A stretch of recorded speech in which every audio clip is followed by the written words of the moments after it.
Transferring money from Revolut to bank account is very easy. Today I'm going to show you how to do it. To transfer money from Revolut, go to Transfer and then select New. After that, you need to tap on Bank. Select the recipient's country and currency and their bank account details and then tap on Add Recipient.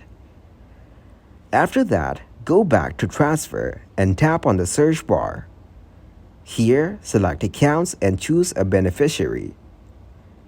Tap Send and enter the amount you want to transfer along with the reference and click on Continue. Before completing the transfer, review all the details. If everything is in order, press Send.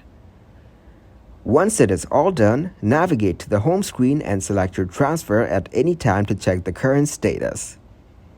That's how you can transfer money from Revolut to a bank account.